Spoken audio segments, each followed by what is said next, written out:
સુરત 10,000ની લેતી દેતીમાં કેટરર્સનો કોન્ટ્રાક્ટ ચલાવતા યુવકની હત્યા કરનાર 2 મિત્રો સહિત 3 ઝડપાયા।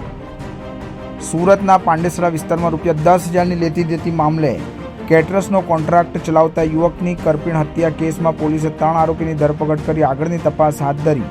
ઘટનામાં મૃતક યુવકના અન્ય 2 મિત્રો પર પણ આરોપીઓ દ્વારા જીવલેણ હુમલો કરવામાં આવ્યો હતો, જે હુમલામાં ઇજાગ્રસ્ત બંને મિત્રોને પણ સારવાર અર્થે હોસ્પિટલ ખસેડવામાં આવ્યા હતા।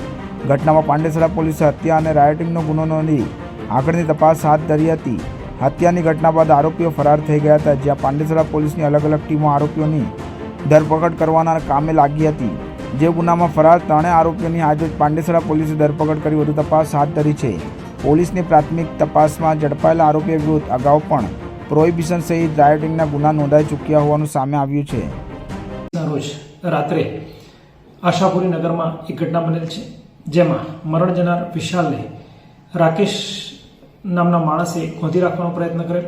મૂળ બબાલ ₹10,000ની ઉઘરાણી બાબતનું હતું, જેમાં તેણે સદ્દામ લઈને આવેલો, પરંતુ સદ્દામ તેને મૂકીને જતો રહેલ।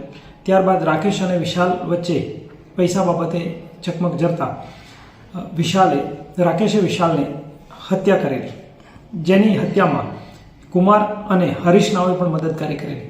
ત્યારબાદ વિશાલના મિત્રો કૃણાલ અને હિતેશ રાણા વચ્ચે પડતા તેઓને પણ ઈજાઓ થયેલી, જે બાબતે 3 આરોપીઓની ધરપકડ કરવામાં આવેલી છે અને હાલ પાંડેસરા પોલીસ ખાતે રિમાન્ડ પર છે।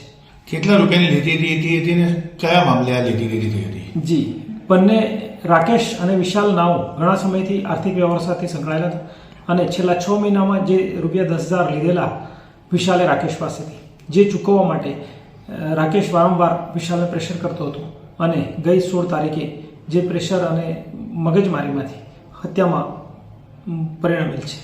જી સર, આરોપીઓને કઈ ગુનાહિત ઇતિહાસ કરો?